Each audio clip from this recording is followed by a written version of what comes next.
Oi, tudo bem?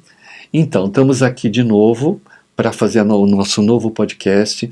Hoje eu trouxe uma pessoa muito especial. Ela nasceu no Piauí, veio para São Paulo com 13 anos. Ela veio com ensino fundamental e se tornou uma psicóloga e hoje ela faz um trabalho numa ONG maravilhosa e ela está aqui para falar sua história, sua origem. E eu a conheci num fim de semana e eu fiquei fascinado com a forma como ela tem tranquilidade, com a forma como ela tem uma narrativa bonita sobre criança, sobre vida, sobre pandemia, sobre existência. E é sobre isso que a gente vai falar, sobre o cotidiano dessa pessoa, a espiritualidade dessa pessoa, uma pessoa extremamente espiritual.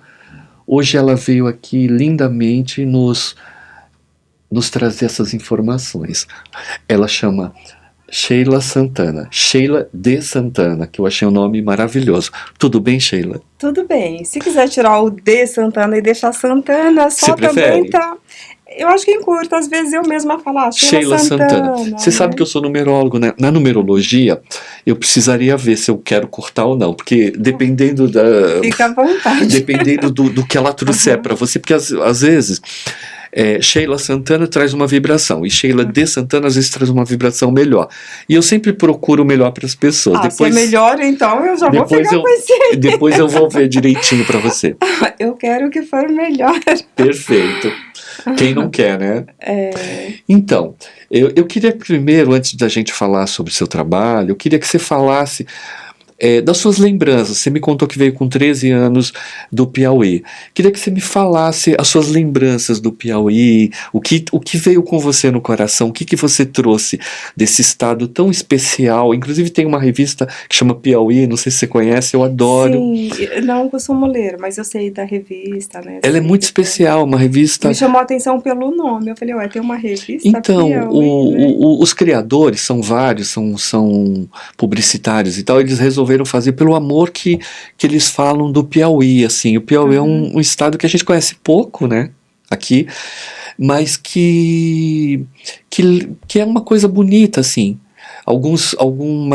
Eu sei que existe o Torquato Neto, que nasceu no Piauí, e ele foi um compositor amigo do Caetano, né? E ele se suicidou e o Caetano fez uma música chamada Cajuína para ele. E um dia o Caetano estava lá e foi visitar o pai dele e mostrou a música para o pai, Olha, que né? Então lindo. o Piauí ele vem a mim com muitas referências. Então por isso que eu queria que você falasse das suas memórias, o que você consegue trazer, porque até 13 anos eu acho que ainda dá para ter algumas lembranças interessantes, né? Não, sim, eu passei a minha infância, a minha entrada na adolescência, né? Eu já tinha passado dos 13, inclusive, né? Eu fico nessa referência entre 13 e 14, talvez até já tivesse 14 anos mesmo. Mas assim, como essa criação do interior, ela é muito diferente de quem nasce em São Paulo, na cidade grande. E a minha vivência foi ali mesmo com a terra, né? Com a Com o natureza. interior, né? Porque eu também não nasci na capital, né? Você nasceu Eu nasci no campo, no né? campo. Eu nasci no campo ali, né? Minha mãe teve 8 filhos, todos homens, eu sou a única filha mulher, né? Hum. Depois de 4 meninos, aí veio eu, né? De Você é a menina. quinta?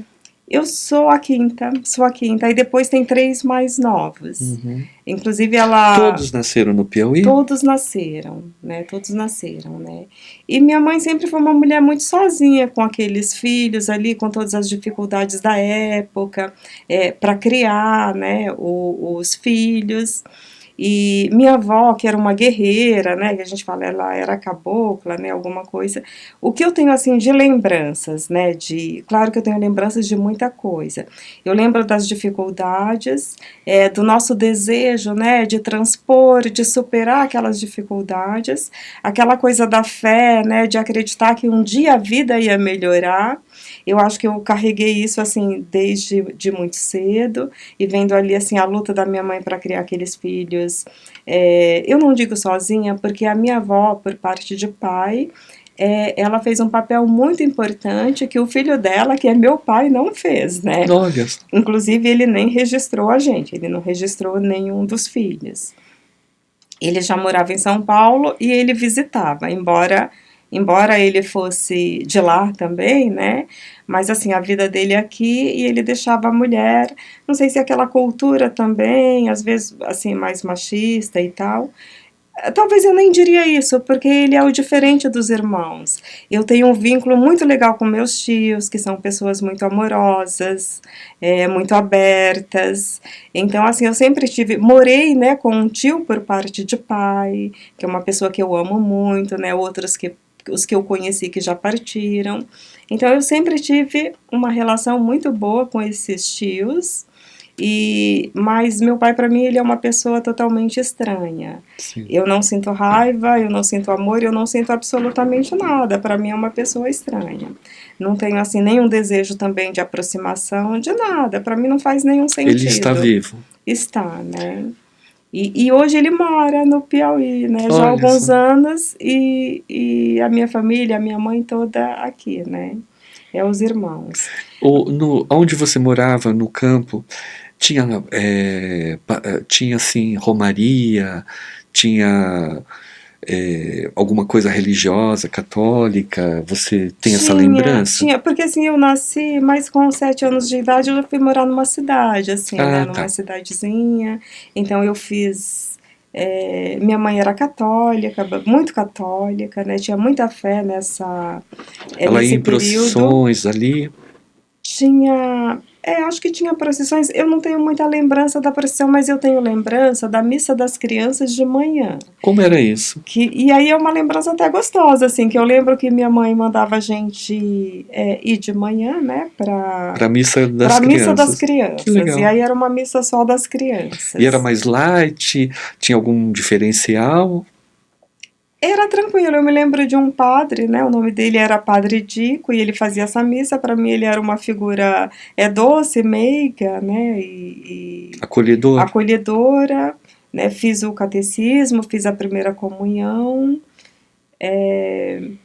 e aí tinha essa questão, mas assim, eu tinha medo da Bíblia desde aquele tempo, Você assim, tinha eu via ele, medo? tinha, né, eu nunca tive uma...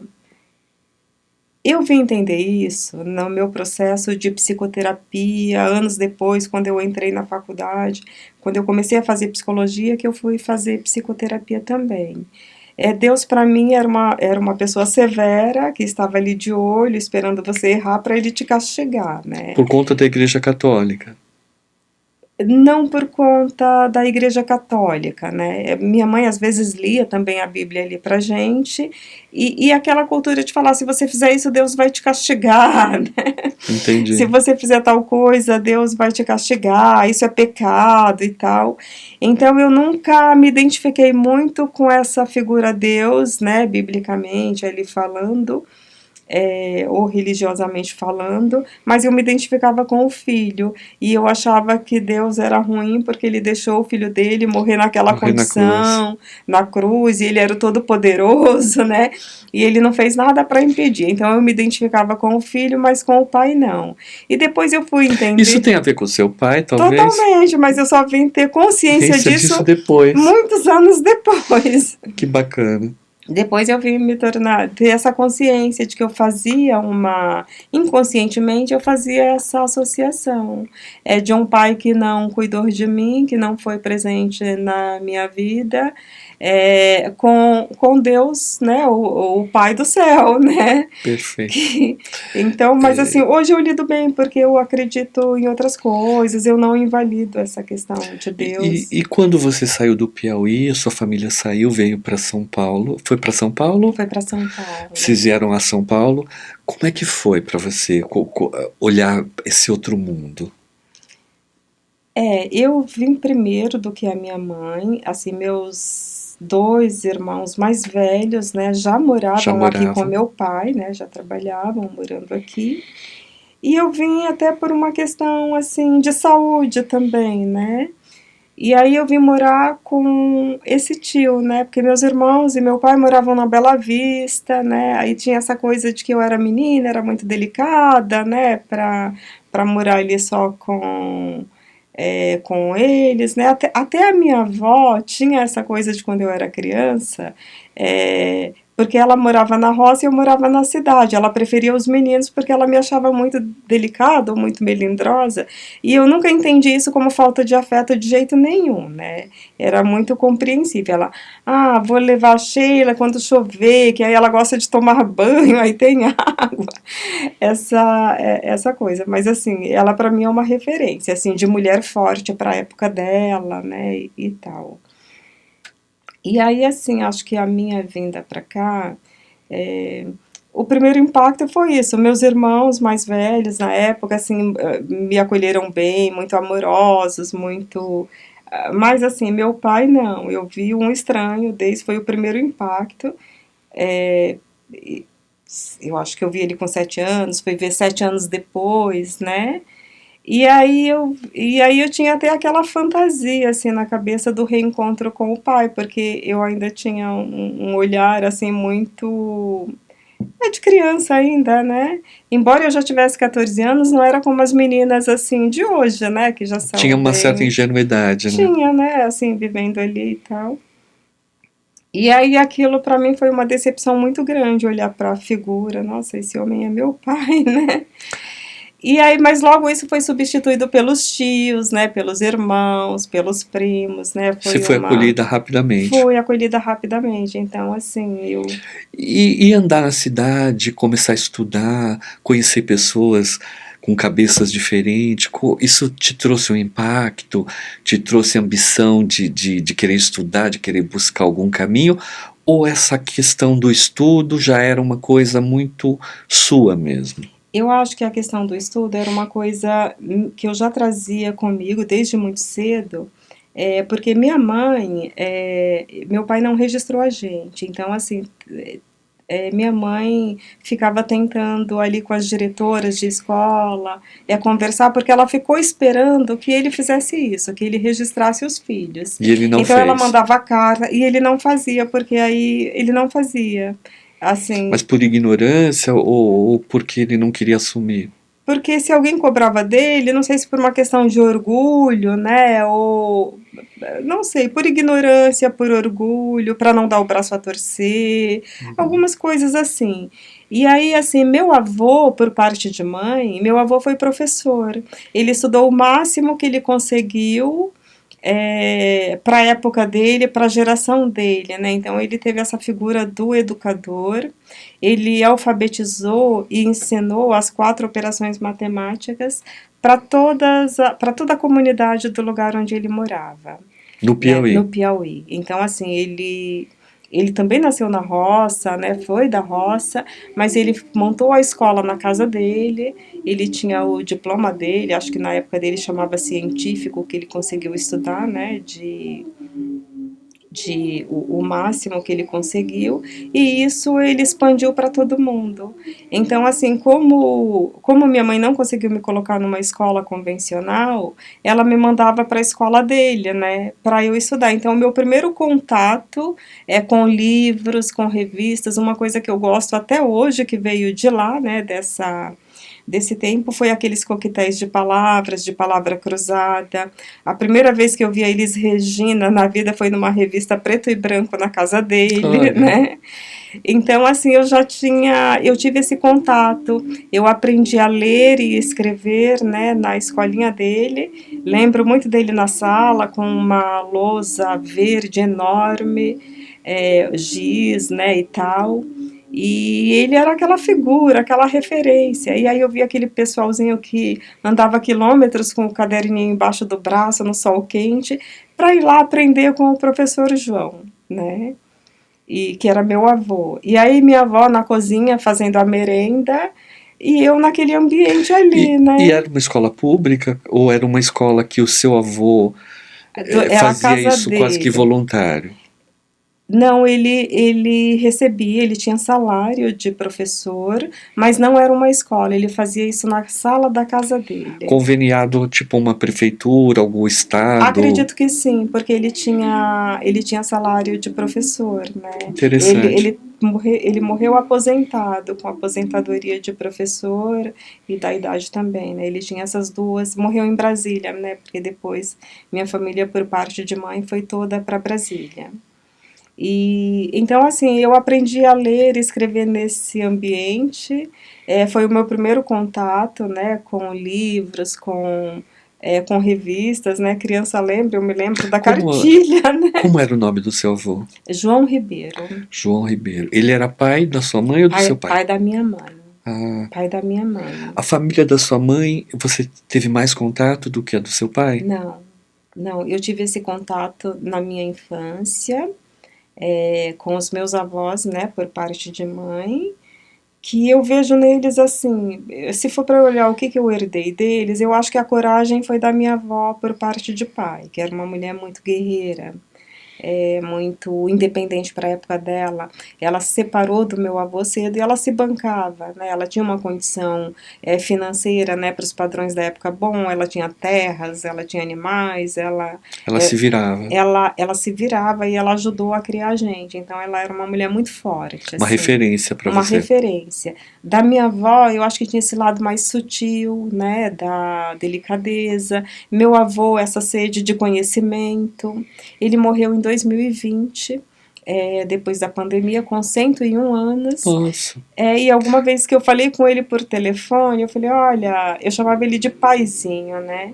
Eu falei, eu lembro da sala da sua casa, né? E ele minha filha, mas eu tô desatualizado porque eu não enxergo, tadinho. eu não consigo ler mais, né? E eu achei tão engraçadinho ele com 100 anos falar que estava desatualizado porque ele não enxergava e ele não conseguia ler mais. 100 anos, que bonito. 101 Ele anos. fez 101 anos no hospital, né, onde ele morreu, em Brasília. E Ele deve habitar a memória de muita gente que ele ensinou, sim, né? o aniversário dele de 100 anos eu não estive presente, mas foi tanta gente, parentes e amigos de Goiás, de Brasília, do Piauí, de São Paulo, né, de muitos lugares, assim, Que né. bacana. Ele é uma referência, ele é super Ele virou nome de conhecido. rua no Piauí? Não, Porque né, mas eu acho normalmente que as pessoas que deveria. fazem um trabalho assim viram. Eu acho tão. Eu acho bacana quando você vê o nome de uma rua e pergunta, né? Aí você vai Sim. procurar e você descobre umas histórias assim, né? Ai, acho que Que são os verdadeiros heróis brasileiros, né? se eu morasse lá eu ia sugerir, porque é uma boa ideia, Eu acho que né? você pode, mesmo daqui, sugerir, e você é uma pessoa, uma psicóloga muito bem preparada, eu acho que você pode fazer alguma coisa, porque o Brasil precisa reverenciar os seus heróis de verdade, né? Sim. Porque isso me dá um ânimo quando eu escuto, por isso que eu gosto de começar entendendo quem veio do Piauí. Eu não conheço o Piauí, eu tenho vontade de conhecer o Piauí. Mas todas as pessoas que eu conheço do Piauí são pessoas incríveis, são pessoas muito doces. É impressão minha, ou o povo que nasce no Piauí, de uma forma geral, são muito doces?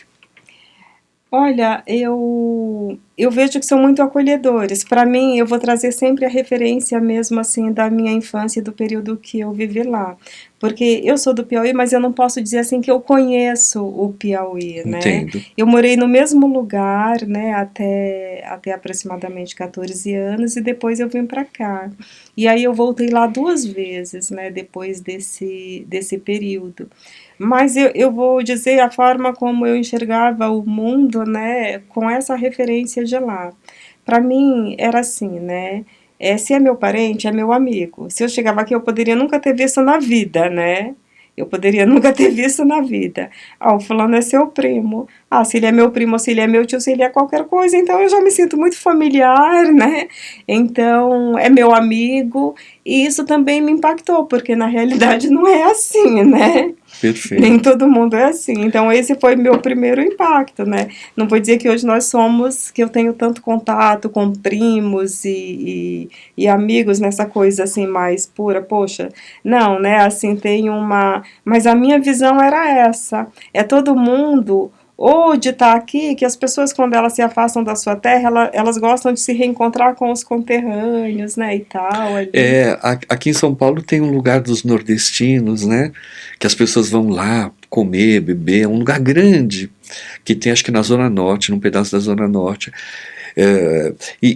Eu sei que tem que muita gente se encontra na estação Ponte Pequena do metrô, que tem uma praça lá, então eles combinam de se encontrar ali fim de semana. Não sei se ainda é assim hoje, talvez não seja mais por conta de WhatsApp, por conta da gente ter outros meios de se comunicar, né?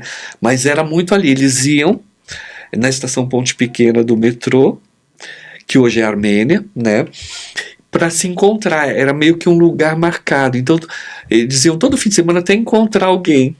Olha, É né, que interessante legal. isso, né? É bacana, eu nunca fui lá, né? Ali é muito comum. Algumas pessoas Ah, me contaram, porque como eu atendo as sim, pessoas, eu gosto sim. das histórias, eu gosto do que elas fazem para si, eu gosto das raízes. Eu acho lindo quem tem sotaque, sabe? É. As pessoas acham que eu tenho, mas eu, por ser paulistano, eu não tenho. Não considero que eu tenha. Mas eu gostaria de ter. Eu acho muito elegante. Quando eu vou pro sul, eu volto falando 2 dias, depois some, assim, sabe? Quando eu vou pro Nordeste também. Então, né, e até por falar nisso, assim, do Piauí, dizem que o maior número está em São Miguel, né, Na Zona zona Leste. leste, a maioria, sim, né, e até falando nessa coisa do sotaque, acho que em casa eu sou a pessoa que menos tem o sotaque. Eu acho que por conta, assim, da escolarização, de muito Sim. contato, de muita gente, de faculdade, de trabalho, E você estuda de, muito, né, Sheila? Você está de sempre fazendo cursos, está sempre inovando. E uma outra curiosidade, quando que você resolveu que você ia fazer psicologia? quando eu resolvi, eu tinha essa necessidade de. Depois eu entrei em contato com a dor também, com o sofrimento. Eu não tive uma adolescência fácil.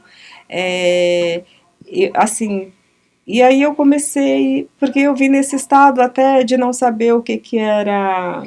Eu acho que até 14 anos eu não sabia o que que era mágoa, né? Você não sabia? Não, o que que era ressentimento, né? O que que era algumas coisas.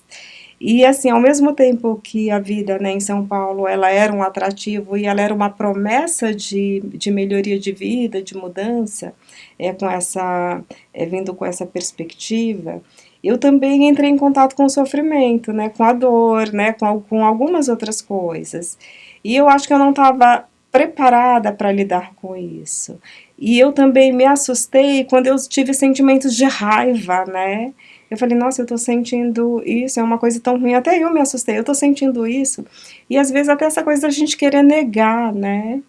E às vezes de você sentir raiva, né, ou mágoa, ou dor, com figuras de afeto, com figuras do seu convívio, né, com pessoas que você ama e desse sentimento ambivalente, como que eu posso amar, né, e ter raiva, né, ao mesmo tempo dessas figuras aqui, né, que faz parte da vida, né, que está ali junto. E eu fiquei muito confusa Com esses com esses sentimentos. sentimentos. E aí, assim, eu falei, bom, o psicólogo, e eu não tive psicologia na escola, né, não tive essa base, Esse acesso. eu acho que eu trago uma coisa introspectiva desde muito cedo, né, também. Aí eu falei, bom, né, mas quem é o psicólogo? É aquela pessoa que ouve, né, as outras pessoas, Que que escuta. escuta, né, que procura entender, né, enfim, que vai dar uma devolutiva, alguma coisa. E aí acho que isso meio que me motivou. Eu falei, acho que é isso que eu quero fazer, né? E interessante isso, porque quando eu entrei na faculdade, até os professores falavam que a gente tinha que fazer psicoterapia para ter maturidade emocional. E que não era interessante fazer psicologia visando resolver os seus próprios problemas, né? Que sairia mais barato, né? Fazer uma Fazer terapia. uma psicoterapia, né? E aí, assim, acho que isso foi me motivando. As coisas que eu não soube lidar, né? Que eu me fechei, né? Que eu não consegui expressar, eu fui em busca da psicologia. Ou eu fui em busca, ou ela foi em busca de mim, né? Também, Foi um né? casamento. Foi um casamento. E eu me encontrei ali, né? Então eu fui com essa perspectiva de entender as pessoas, de acolher e de lidar com isso. E é engraçado que a minha formação ela foi muito voltada para a clínica. Eu estudei muito psicopatologia E muito pouco psicologia social, né? Na faculdade vi muito psicologia social enquanto teoria, mas não como prática.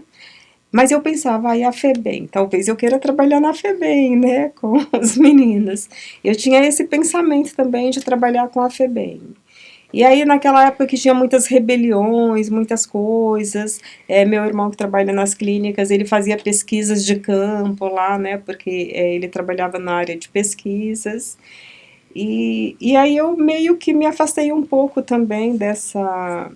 Aliás, eu não me afastei, né? Eu fui com essa proposta e eu fazia psicoterapia, né, no meu último ano ali, num consultório na Rebouças, e a psicóloga que me atendia, ela falou assim, olha, você quer atender? E eu já estava fazendo os atendimentos no estágio.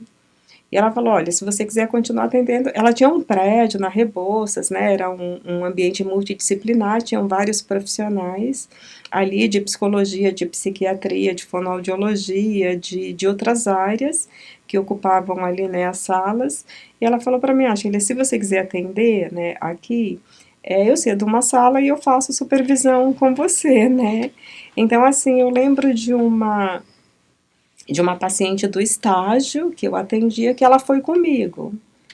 E aí, assim, eu fiquei atendendo e eu tinha, né, esse ambiente, eu fiquei ali com a clínica, mas a clínica, ela me trazia uma certa insegurança também, de renda mesmo, de conseguir me sustentar, né, só dependendo, né, de do você ter. trabalho.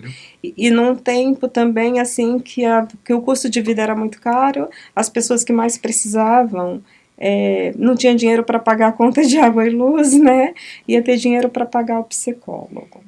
E aí teve também uma outra professora minha, né, do estágio, supervisora, que ela me indicou para uma outra clínica chamada, na época chamava Eclipse, né, que ela atendia convênios médicos, depois virou Psicoblu, existe até hoje, e aí ela me indicou para esse local. Ela achava que eu era muito sensível, né, ela era minha supervisora de estágio, e ela falava assim para mim, né, você vai ser uma boa psicóloga, porque você é sensível.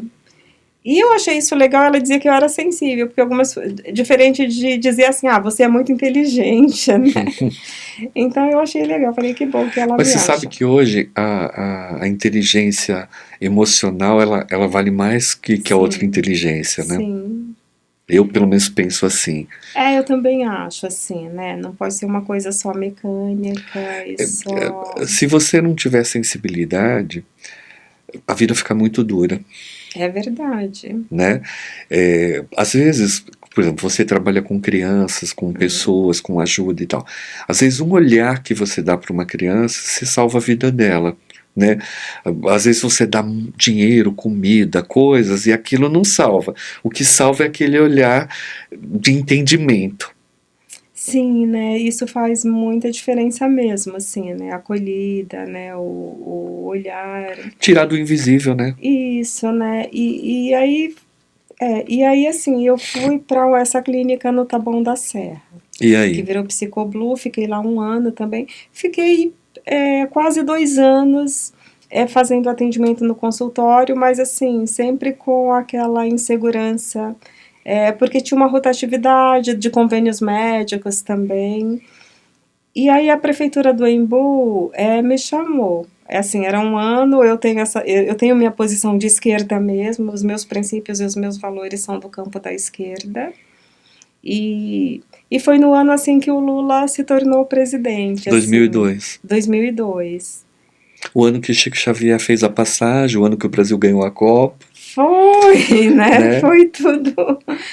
E eu, assim, morei em Embu desde que eu vim do Piauí a vida inteira ali no Embu.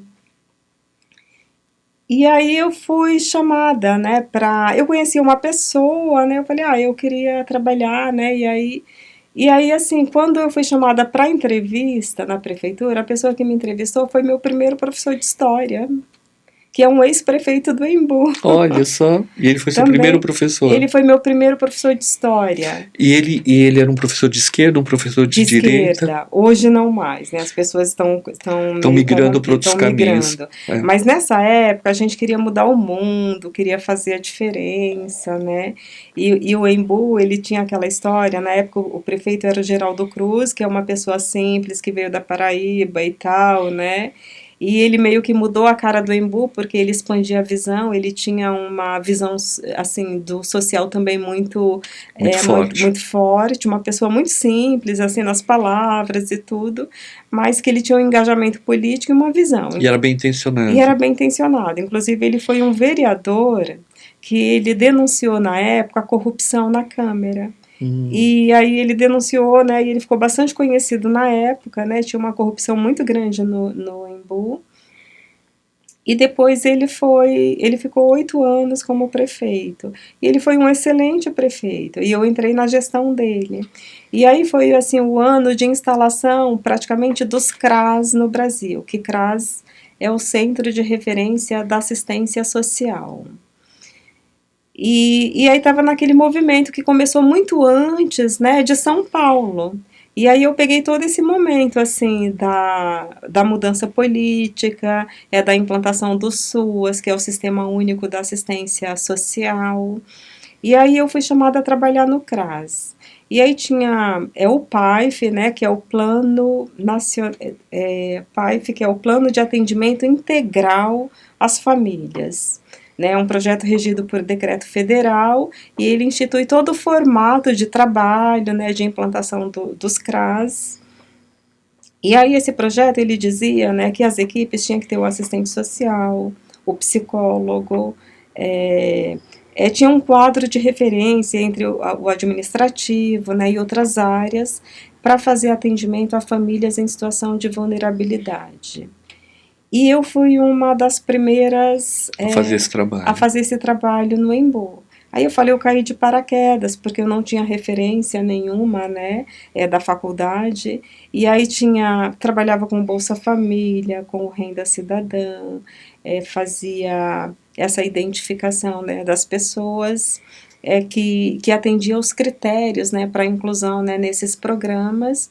E de fazer também um trabalho ali com elas. E é um trabalho muito sério, né? Muito sério. E aí eu falei, eu vou ter que estudar de novo e aprender de novo, porque eu não aprendi isso na faculdade. Mas eu achei lindo, assim, a proposta. Você aprendeu na prática. Eu aprendi na prática e tenho muita gratidão pelos meus colegas assistentes sociais, porque eu aprendi muito, muito com eles, né? E as pessoas que receberam esses projetos, elas tinham uma certa gratidão? Era fácil lidar com elas? Como que você vê essa ligação? Olha, assim, as pessoas simples, né, eu falo assim, simples na questão de renda, porque hoje eu trabalho na periferia do Capão Redondo, mas assim, eu morei a vida inteira no Embu e eu conheci o Embu também através desse trabalho, porque eu não conhecia os bolsões, né, não que eu tenha morado sempre no centro do Embu como eu moro hoje, né, mas essa vida de sair 6 horas da manhã e voltar à noite, você não conhece o território. E eu acabei conhecendo muito o território do Embu, fazendo esse trabalho da assistência. E aí, na época, eu fui fazer terapia comunitária, porque eu ia até os locais também, né, para atender as pessoas. Tinha a questão da visita domiciliar, tinha os grupos. Eu amei trabalhar com grupos. E o que eu vejo é um sentimento de solidariedade muito grande, de gratidão muito grande. Então, quando eu comecei a trabalhar com o Renda Cidadã, o programa ele dizia assim, que não era para as pessoas criar uma dependência daquilo, mas que era para elas gerar renda, ter autonomia, conseguir gerir a sua própria vida. E aí eu trouxe muito o meu lado da psicologia, de trabalhar com dinâmicas, né, de usar o simbólico também para levar essa mensagem. Então eu lembro que assim, tinha um grupo de pessoas que foram contempladas naquele mês, chamava todas ali para uma reunião. Ah, vocês sabem o que é o Renda Cidadã? Não sei, o que vocês acham que é, né? E aí ia fazendo essa construção com elas. Eu falava, olha, né, ele tem um objetivo que é para gerar renda, né? É para você sair dessa condição, né, que você está. Então, se você tem uma habilidade, sabe fazer bordado, crochê, alguma coisa, você pode usar, né, parte desse investimento, né, dessa renda, né, para você produzir o seu pano de prato, o seu bordado e você vender. Se você tem uma habilidade, né, como cozinheira, sabe fazer um bolo, você pode cortar esse bolo em várias fatias, né, e vender ele, sei lá, R$ 3, que você vai gerar renda. E eu lembro que nessa época eu trabalhava no CRAS Vista Alegre, né, um CRAS do Embu, e essa mensagem ela foi muito legal, porque quando a gente chamava para as reuniões, primeiro a gente desmistificava. Acho que ainda não estava na onda do celular, né, dos eletrônicos, e pensando assim também, é claro que a pessoa ela está tão vulnerabilizada que às vezes ela vai receber esse dinheiro e ela precisa comprar um remédio que é caro. Ou então um botijão de gás, né, que está faltando em casa. Então, claro que eu não ia falar para ela, olha, você pega essa sua renda, porque o objetivo dela é esse, você não vai comprar o botijão de gás, né, você não vai comprar o remédio que seu filho está precisando, né, não, é uma situação emergencial, né, tinha que ter essa flexibilidade, mas é importante que você saiba, né, que esse valor, né, que era de 2 anos, que você precisa aprender a gerar renda, e cidade pequena, né, relativamente pequena, assim, na época em Boa, hoje não é, né, cresceu muito a cidade, e, mas assim, tinha os cursos também, que é uma coisa que eu não vejo hoje, era naquele tempo que tinha as sociedades amigos de bairro, É e, verdade, eu lembro. e isso, e a prefeitura oferecia os cursos de cabeleireiro, de Tinha mesmo. culinário, de várias coisas, né? Então elas iam fazer, né, esses cursos. Interessante. Um parênteses aqui, Sheila. O que me interessa um pouquinho assim, né? No meio dessas reuniões, quando você reunia as pessoas, estava conversando, auxiliando, com todo o teu teor psicológico, como é que é a espiritualidade? Você via espiritualidade nisso? Você via o espiritual atuando ali? Porque eu percebo que você é uma mulher muito sensível, né? Muito, E uma porque. mulher de muita fé, se eu não estou enganado. Porque a fé, ela não é uma questão de religião, é uma questão de amor, Sim, né? E sim. uma pessoa que dedica a sua vida como você está se dedicando, a buscar isso, a ajudar as pessoas, a buscar esse trabalho, ao mesmo tempo você pensa em você, quando você diz, o consultório eu gosto, mas eu ficava preocupado com a minha renda, porque a gente quer Uhum. sobreviver, a gente precisa sobreviver. Como é que você via a espiritualidade das pessoas, ou você sentia a espiritualidade atuando em você? Eu sentia, e vindo assim dessas pessoas, o sentimento de solidariedade, uma fé muito grande ali mesmo com esses grupos, né? E eu ficava olhando para eles, assim, eu falava assim, meu Deus, né? Eles têm muita força, que eles nem sabem que tem, né? Eles têm muita resiliência. Resiliência, a gente trabalhava muito até, inclusive essa coisa da resiliência e do empoderamento, mas assim, são famílias, assim, que de um modo geral, e eu digo até hoje, assim, até trazendo uma experiência mais recente, mas quando eu trabalhei na prefeitura do Embu com esses grupos que você via ali, e houve uma mudança realmente com os programas sociais, com o trabalho de equipe, mas assim, das pessoas compartilharem o que elas têm, as pessoas que mais têm empatia umas pelas outras, né, e solidariedade a quem menos tem. Eu fui trabalhar em abrigo, né, que hoje chama SAICA, que é um serviço de acolhimento institucional para crianças e adolescentes, e eu trabalhava especificamente com adolescentes, aqueles que ninguém quer, né, porque dá trabalho, porque N coisas, e eu via famílias simples querendo adotar aqueles meninos e meninas, Por amor, por assim. amor, né? Então eu acho que isso vem de uma espiritualidade muito forte, né? De uma fé muito grande. Uhum. É, eu achava isso lindo, assim, né? Incrível, né? As pessoas que menos tinham eram as que mais compartilhavam, eram as que mais tinham amor, assim, para dar, é que mais acolhiam. E aí eu lembro muito desse período que eu trabalhei nessa instituição de acolhimento para adolescentes, que não tinham para onde ir, né? Então fiquei. E eles eram revoltados, eram carentes, como que eles vinham para você? Eles tinha revoltado e carente todo mundo. É um pouco. Era um pouco, né? Eles chegavam pela. Essa demanda ela vem do judiciário, né? Os conselhos tutelares identificavam uma situação de violação de direitos. Essa violação ela pode ser violência, ela pode ser situação de rua, de abandono, de negligência material, afetiva, enfim, de várias situações. O primeiro passo é colocar ela num lugar seguro. E esse lugar seguro é a instituição de acolhimento. E aí depois informa o Ministério Público, Vara da Infância, gera um processo e tal. E eu trabalhei acho que 5 anos, né, nessa instituição. Primeiro pela administração direta, né, ainda a prefeitura, depois conveniou com essa ONG que eu trabalho hoje, que é a Caritas. Né, que inclusive o nome não é mais ONG, a lei mudou, é OSC, OSC. é Organização da Sociedade Civil. Então é OSC. É OSC, né? O nome correto hoje é esse, mas assim, ficou, né? Assim, as pessoas E é uma organização muito forte, né? No Brasil e no mundo, né? no Brasil e no mundo. Caritas, ela é uma organização muito forte. Ela é ligada ao Vaticano? A sede da Caritas fica no Vaticano. A sede fica no Vaticano e aí ela tem ramificações no mundo inteiro. Quem idealizou essa ideia? Olha, foi a própria Igreja Católica, porque assim, a Caritas, ela é uma instituição fundada pela Igreja Católica, é como se fosse uma empresa fundada pela Igreja, que aí ela faz o trabalho social com criança, com adolescente, com idoso, com deficientes, com autor de ato infracional. E eu estou falando assim do trabalho que é feito profissionalmente, conveniado com a prefeitura, né, com repasse de verba.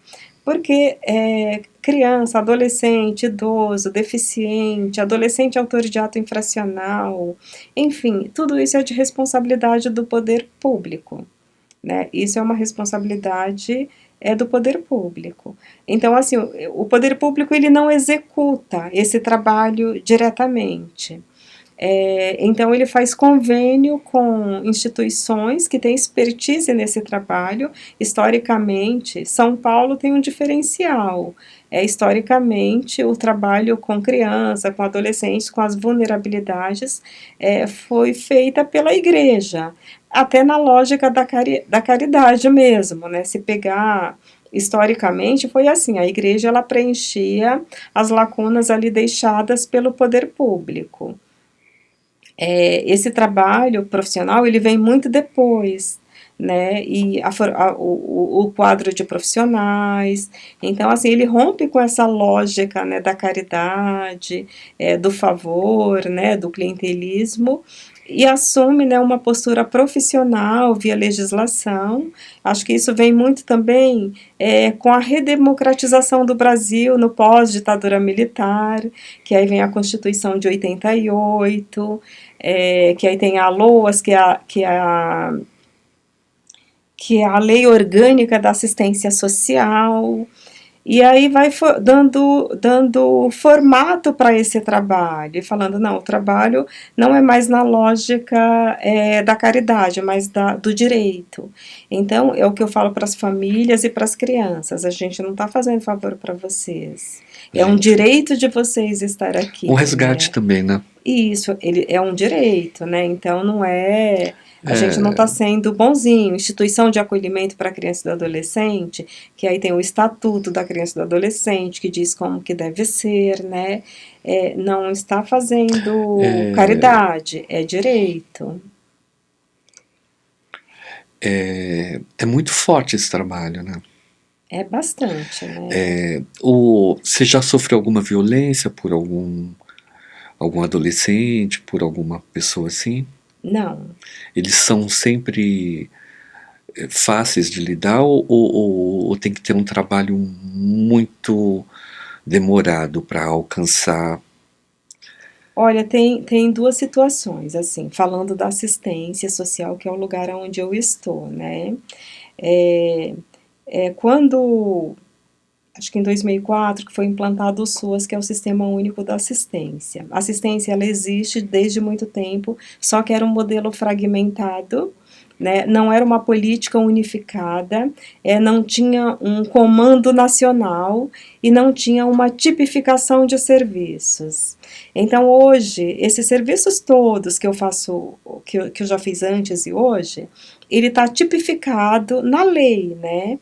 Então, tem a proteção básica, né? Então, a assistência, ela divide, se eu for pegar, né, desde das pessoas, né, que estão no sistema de internação, né, por ato infracional, até aquela criança que está vulnerável ali no bairro, que é filha de mãe solo, que ela precisa trabalhar e não tem onde deixar, tem uma distância, né, são dois extremos. Sim. Dentro disso tem comportamentos violentos, tem comportamentos dóceis, tem de tudo. Então, como que a assistência organiza isso? Ela vai organizar os serviços da proteção básica, que é um trabalho de prevenção, né, para evitar, né, que essas crianças, né, e esses adolescentes cheguem, né, no ato infracional, na droga, na violência, em algumas questões. O trabalho que eu faço hoje, ele é preventivo. Então, eu estou com as crianças que continuam no convívio com os seus pais, na sua comunidade, no seu Para evitar bairro, que que elas frequentam a escola, é um trabalho migrem para preventivo. outro lugar. Isso, e isso chama-se proteção básica, porque está no preventivo. Entendi. A proteção especial, que é onde eu trabalhei muito tempo também, né? Aí ela já trabalha com aqueles que tiveram rompimento de vínculo com a família, com a comunidade, que cometeram o ato infracional, ou que foram vítimas de violência, não fizeram nada grave, mas elas foram vitimizadas pela negligência, pelo abandono e precisaram ir para um serviço de acolhimento. Que aí ele já está na alta complexidade. Chama proteção especial de média e alta complexidade. Quando eu trabalhei na instituição de acolhimento, que eu abrigo, eu estava na alta complexidade. Quando eu trabalhei com liberdade assistida, com adolescente autor de ato infracional, era a média complexidade na assistência, né? Por quê? Porque ele está em liberdade assistida. Entendi. Ele cometeu um ato infracional, ele fez mal para a sociedade, para alguma coisa, provavelmente ele recebeu uma sentença do juiz, passou primeiramente por uma medida de internação na Fundação Casa, e quando ele saiu de lá, ele não saiu livre, ele saiu em liberdade assistida. Então, assim, o equipamento que executa essa liberdade, que é da assistência, a demanda é do judiciário, mas o trabalho é feito pela assistência. Entendi. Que aí é reorganizar a vida desse menino. Então, no meio disso, tem meninos violentos? No SAICA, eu tive muito mais, porque eles vêm realmente com muita revolta, sofreram violência, e às vezes eles projetam, né, muito em você. A revolta é uma defesa ou a revolta é uma raiva? É uma raiva e é uma defesa. Né, também acredito que seja, porque às vezes o menino ele não é tão bonzinho, né, ele precisa também ter uma agressividade, que aquilo faz com que ele sobreviva também. Entendo. De alguma forma. Mas assim, na minha experiência, eu via que a gente conseguia desarmar muito com afeto. O afeto sempre salva o amor, né? Até do menino estar ali com a cara feia, muito emburrada, e você chegar, o que houve? Não é da sua conta, eu não quero falar. Aí você chega perto, põe a mão, primeiro se assusta. Mas o que houve? Você não quer me contar, né? Tô vendo que você tá triste. Ah, não é nada não, né? Não, Aí vamos vai... conversar, né? Tá bom, aí já vai amansando, já vai né? amansando. Já vai diminuindo. Como é que você se sente num dia assim, que você teve esse diálogo com essas pessoas, né? E você chega na sua casa, vai tomar o seu banho à noite, como é que você se sente? O que vem para você? Além do orgulho de estar fazendo um trabalho que você gosta. Que bom, eu dei conta do dia, né? Eu consegui fazer alguma coisa legal nesse dia, né? por essas crianças, eu consegui compreender, consegui me colocar no lugar do outro ali. Eu vou pegar um exemplo recente do trabalho que eu estou Sim. hoje, que é na proteção básica, né? Tem uma menina, né, uma adolescente muito, porque a gente está lidando também com as crises de ansiedade no pós-pandemia. A gente está falando de violência, mas hoje, no equipamento que eu estou, a gente lida com autismo, com o TOD, que o TOD é o transtorno desafiador de oposição. Então, nesse tem agressividade, são crianças que não aceitam o não, ou que não pode ser contrariada, né? Então, assim, são os perfis mais difíceis de lidar, mas olhando também que tem uma história pregressa, tem algo ali por trás, né? E a gente também não está no lugar do salvador, de dar conta de tudo, são equipes muito pequenas, a política, né, ela Ela coloca, limita. ela limita muito, né, a gente precisaria de mais profissionais, né, para trabalhar, mas tem essas manifestações de agressividade, principalmente nas crianças, né, neuroatípicas, né, que trazem ali, né, algum diagnóstico, alguma coisa. Mas falando de como que é esse dia, uma coisa que eu achei bem bacana, que foi recente, é uma menina, eu posso falar com você? E era num dia que uma das educadoras estava doente, né, assim, eu faço a gestão do equipamento, eu não fico na sala com elas. Estava doente, é, e foi um dia atípico, ela, mas eu preciso conversar. E eu, tá bom, então eu vou arrumar uns minutinhos, vamos lá. E ela, olha, eu tô muito ansiosa, né? Eu estou muito ansiosa por questões familiares em casa. Às vezes minha mãe é legal, às vezes ela não é. E eu vou ter aquele provão, né? Que é acho que é o Saresp, né? Que eles fazem na escola, que é como se fosse um TCC, mas é do ensino fundamental. Entendo. E ela falou assim, eu vou ter que apresentar e eu estou muito nervosa. E aí eu conversei com ela, eu falei assim, você está sofrendo por antecipação, né? É ansiedade antecipatória, nem aconteceu ainda. E é uma menina muito inteligente, assim, né? Muito, e ela se cobra muito, tem essa coisa do perfeccionismo. E aí eu fui conversando com ela, eu falei, olha, né, quando você for fazer a sua apresentação, primeiro reconhece que você está nervosa, né? Mesmo que você tenha que virar para a sala, olha, se eu falar errado, se eu me atropelar, vocês me desculpam que é porque eu estou nervosa. É como eu estar aqui na entrevista, alguma coisa vai passar, talvez eu não vou conseguir falar de tudo que eu gostaria de ter falado e da forma como eu gostaria. E eu falei para ela, né, você primeiramente você pode reconhecer isso até para a sua própria classe, né, que você está nervosa naquele momento, é que você tem conhecimento do tema que você vai falar, mas que você corre esse risco, né? E aí conversei, Sheila, então mais calma. Aí ela me deu um abraço e saiu. Aí ela voltou no outro dia e aí, Sheila, foi ótimo, foi tranquilo, eu fui bem, as pessoas me elogiaram, né? E eu Que consegui legal. fazer. Então, assim, foi uma devolutiva, é muito gratificante, né? Então, eu falei, que bom, né? É um exemplo mais recente. Bem, Perfeito. bem tranquilo, né? Mas Sheila, mudando um pouquinho de assunto e falando um pouquinho de você, da mulher que habita em você, da espiritualidade que habita em você, e o ayahuasca para você? Como foi a sua experiência? foi assim a experiência mais extraordinária da minha vida, né? Digamos assim. Eu conhecia a ayahuasca e eu li isso na faculdade porque em psicopatologia, né, a gente estuda também, né, sobre as substâncias psicoativas, né? E eu estudei muito psicopatologia na faculdade e aí eu vi sobre a ayahuasca dentro dessa categoria de uma substância que altera o seu estado mental, né? Falando nem bem nem mal, mas só como algo que Uma altera referência. uma referência. E naquela época eu falei, bom, né, altera os sentidos. Não dei muita importância para isso. Depois eu li um livro do Carlos Castanheda, ainda na época da faculdade, que chama Erva do Diabo, Eu né? conheço. Aí eu li esse livro, né? E aí, assim, eu estava muito contaminada também pela psicologia, pela parte da psicopatologia, e eu não olhei aquilo como espiritualidade na época, né, quando eu li esse livro.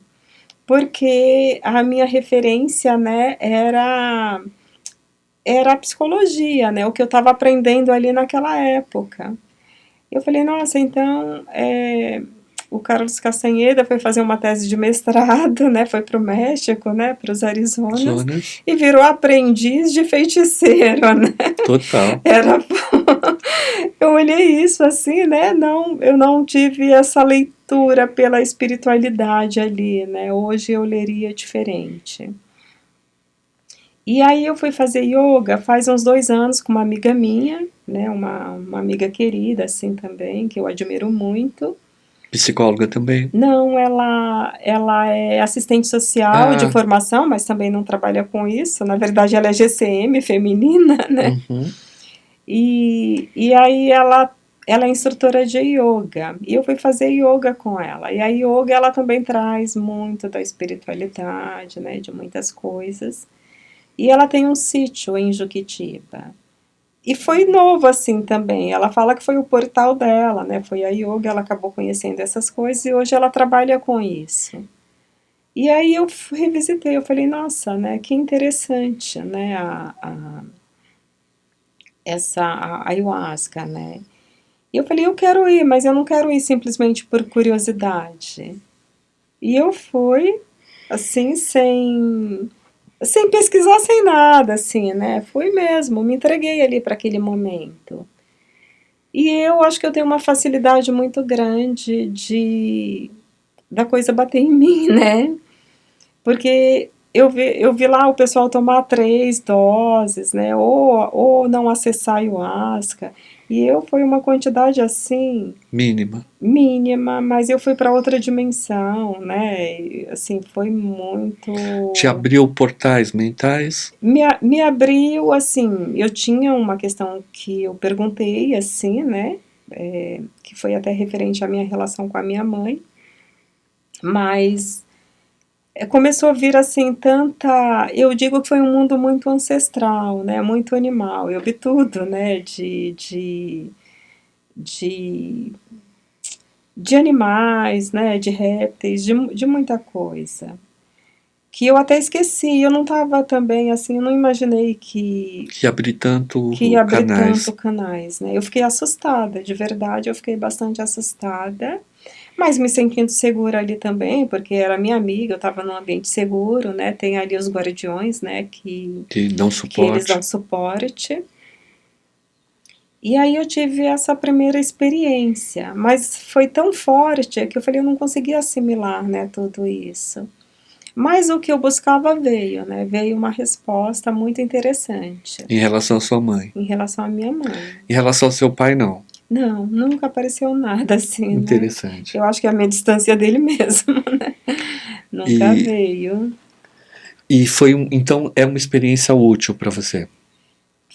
Foi uma experiência útil, mas eu acho que eu não consegui processar tudo. Depois eu fui mais vezes, né? Uhum. E cada vez que você vai, né, é um momento diferente. O que eles dizem é que vem o que tem que vir naquele momento ali para você, né?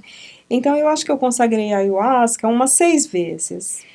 E vieram coisas assim interessantes em outros momentos, Pertinentes. pertinentes. Eu vi meu irmão que morreu. Você conversou com ele ou só viu? Eu só vi porque essa conversa, ela não é verbal, né? É emocional. Ela é emocional, né? Então eu tive 2 momentos com ele, né?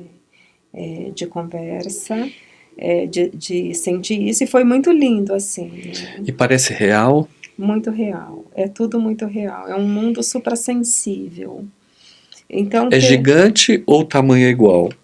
é uma dimensão Diferente. diferente. É como se não existisse mais nada no mundo. É você aqui e as suas mirações. Eles, como muito, assim, a minha primeira vez, como eu sou muito influenciada pela psicologia, eu chamei de alucinação, que eu estava vendo muita coisa. E aí depois eu aprendi, né, com eles, que eles chamam de mirações. Mirações. Mirações, porque é de fora para dentro, né? A alucinação é de dentro para fora. De fora é verdade, faz Então, sentido. assim, é uma experiência sua, é interógena, né? É dentro de você. Então, assim, eu entro com muita facilidade. É muita. Então, assim, tive muitas coisas que eu vi na ayahuasca, como civilizações antigas, pré-história. Fiquei fascinada quando eu vi o Egito Antigo, né? Ali, né, ser transportada para aquele lugar e é tudo muito real, é tudo É eu vou dizer que é como, 3D, né? é como se você estivesse vendo uma encarnação sua, ou não necessariamente. Ou é só Hum. o seu banco de memória que vai ativando? No meu caso, acho que só o banco de memória, mas eu sou muito transportada para um passado. Eu acho que eu vou muito para uma questão ancestral, mas eu não acessei vidas passadas, assim, para eu me reconhecer ali naquele momento. Era como se Mas você estivesse observando uma cidade, um lugar, uma situação, um sentimento. é como se você estivesse num sonho e você fosse um observador autônomo do sonho, né? Entendo. Ali, né? Nesse sentido. Então foi válida essa experiência. Foi válida, mas eu acho que eu fiquei com resquícios, assim. é, Eu até procurei assim entender melhor que tem uma coisa que eu acho que é o lixo mental, né? Vem muitas coisas aparentemente incompreensíveis também, né? Depois vem respostas, né? Sei lá, para mim de repente eu tá vendo uma porção de coisas e aparecer ali um quadro da Tarsila do Amaral, Abapuru ali no, Uhum. Talvez para no aliviar um meio. pouco a tensão, Pode ser, né? né? Pode Porque a ser, gente tem o né? nosso instinto de defesa, não é? Natural, Sim, sim, né? Eu né? acho que a gente expurga algumas coisas de repente. Sim, né? E eu acho que é muito forte, assim. E eu resolvi dar um tempo, porque isso ficou reverberando em mim, assim, também durante, assim, muito tempo, Perfeito. né? E eu acho que, assim, a minha mente, a cabeça, é, é como se fosse tanta informação que ela não suportasse. E aí, assim, eu tive um pouco dessa sensação. E, e me diz uma coisa, Sheila, a relação com a tua mãe melhorou? Muito, assim, né? Então a gente pode dizer que houve uma cura, Sim, eu diria houve que uma conscientização. pode ser um resgate, porque assim, eu sempre tive uma relação muito boa com a minha mãe, assim, até na minha infância, na minha adolescência também. Era aquela coisa com ela, a gente era muito grude, eu não sei se porque eu era a única filha mulher, eu dormi junto com ela até 14 anos, né? Um Para mim era apego. Deus no céu e ela na terra, né? Deus de uma forma diferente. E eu acho que assim, e eu era muito assim, grudada nela e validava muito as coisas dela. Quando eu passei a não validar, aí isso mexeu na nossa relação. Quando eu comecei a olhar outras coisas e tudo, que eu acho que não por maldade, mas também dela não saber lidar, né, com a minha adolescência ou com a minha independência é, Intelectual. intelectual, psicológica, de eu começar a fazer os questionamentos e não, eu acho que ela se sentiu perdendo, né? E aí ela passou a me cobrar muito, né, isso, né? Mas aí tem essa coisa, e até recentemente, assim, porque minha mãe, eu penso que eu tenho mais maturidade do que ela. Eu penso que numa vida passada eu fui mãe dela, né? Que Eu legal. me vejo muito nesse lugar. Eu não acessei isso, mas eu tenho essa impressão de que eu fui mãe dela, né? E que ela me vê também mais como mãe do que como filha. Então ela está Perfeito. sempre me solicitando e buscando ali, né? E hoje, assim, eu acho que eu tenho mais condição de lidar com isso e de entender isso do que ela. Mas eu vejo um crescimento espiritual nela. Embora ela foi católica, né, na minha fase de adolescência e até mais jovem, mas já há alguns anos ela é evangélica. Do jeito dela, né, ela também desenvolveu uma espiritualidade. E a gente está sempre assim, muito juntas. Então foi meu aniversário no começo do mês, dia 2 de novembro. E foi assim, engraçado que eu vi a gente se voltando ali também numa fase anterior, essa coisa de brincar e dela virar adolescente junto comigo. E aí eu tenho uma amiga que ela é fotógrafa e ela, Sheila, vamos fazer um ensaio fotográfico, é seu aniversário, né? Vamos fazer alguma coisa. E aí ela foi, né? Eu fui fazer esse ensaio com ela e minha mãe, ela entrou na onda. Aí minha mãe entrou pro quarto e colocou roupas e a gente fez fotos juntas, né? E numa coisa muito lúdica, né? Muito brincalhona também, assim, né? Um grande momento da existência, né? Foi um momento muito legal, né? Que E eu sinto perfeito. assim esse amor dela assim por mim, né? Eu sinto dessa preocupação. Eu sei que todos os dias quando eu saio de casa, ela Quando eu saio que eu dou tchau, ela, tchau, Sheilinha, vai com Deus, né, e tal. Todo dia ela fala isso pra mim. E eu sei que ela faz as orações dela pra mim, que ela pede proteção, né? Então eu sinto assim isso, eu sinto esse amor dela. E Uhum. essa coisa dela falar, você é tudo na minha vida, né? E tem uma dependência, mas tem também essa questão amorosa, Que bom. que E você, Sheila, você tem alguma religião hoje em dia? eu não tenho uma religião, eu acho que eu tenho uma certa dificuldade com doutrinas, mas eu tenho uma crença, né? Eu tenho uma fé, eu tenho uma simpatia pelo espiritismo, Kardecismo? kardecismo. Então, se alguém disser assim, eu sou espiritualista, né? Eu Sim. acredito em tudo que faz o bem, que prega e faz o bem, né? Tudo que é pelo amor, pela luz, pelo crescimento, pela evolução, para mim não importa, né? De onde venha, né? Tá valendo, eu Que bom. acredito, assim. Sheila, quero te agradecer muito a sua presença. Foi muito rico as suas palavras. Admiro muito o trabalho que você faz. E eu queria que você desse uma dica para as meninas que estão no Piauí, ou estão no Maranhão, ou estão em São Paulo, e que são crianças e que são adolescentes. Um conselho, uma mensagem, alguma coisa assim, por essa mulher que você é e você contando um pouquinho da sua trajetória, que eu sei que ela é muito maior do que a gente falou aqui, a gente mostra uma pessoa em evolução, né? E isso eu acho lindo quando eu vejo o ser humano em evolução. Eu vou, com certeza, essa noite eu vou ter um sonho de uma menina que nasceu no Piauí, que ficou até os 14 anos e voltou, porque eu sou um sonhador também de acreditar na humanidade. E quando eu encontro pessoas que são psicólogas, que são assistentes sociais e que acreditam no mundo, no Brasil, na África, no sofrimento e que fala com tanto amor do resgate que a gente precisa fazer com o ser humano que sofre, isso para mim é olhar e falar: a fé existe de fato. Porque a fé é isso, é trabalhar em prol do outro. Eu não sei, assim, de dar uma. Uma Não, mensagem. obrigada pelo que você disse, né? E por ter esse olhar e ver dessa forma, né? Fico também bastante contente, assim, com isso e agradeço também essa oportunidade, né? De estar aqui, É de uma poder honra para contar um mim. pouco, né? É sempre que vem uma pessoa do mundo que merece ter um olhar, merece falar, precisa falar, até para ver se a gente toca o mundo para ele acordar cada dia mais, né?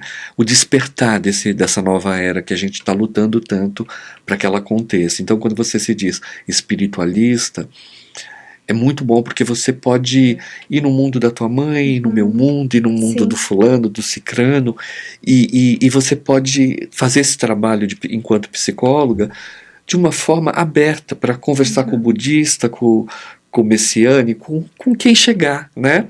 Eu sou assim, eu vou na ayahuasca, eu vou no templo budista, eu vou no kardecista. Não gosto muito das caixinhas Você ali vai no Zulai às fechadas. vezes? No Zulai, sim, Você eu já foi naquela fui. missa dos antepassados de domingo? Do Zulai? É. Não, eu não fui nessa Ah, missa. então vá, porque assim, tem Uhum. uma parte que você tá num salão, né? Aí eles dão um incenso, faz aquela fila indiana, você vai para uma outra sala e reza pelos antepassados com o incenso na mão e coloca no altar. Então, aquela hora eu acho tão lindo porque você pode pensar em toda a origem que você veio, em todos os seus antepassados e ter a gratidão. Ai, que Eu acho legal. linda essa parte, eu acho fantástico essa parte. Ai, eu vou procurar, eu quero Vá, vá sim. É sim. perto de E casa, é bem. aproveita que logo depois tem um restaurante lá que Hum. é completamente vegetariano, é muito bom. Ai, que legal. Vou sim, né? Eu gosto muito, me sinto muito bem nesses lugares. Mas aí você falou de uma dica, né? De Sim. alguma.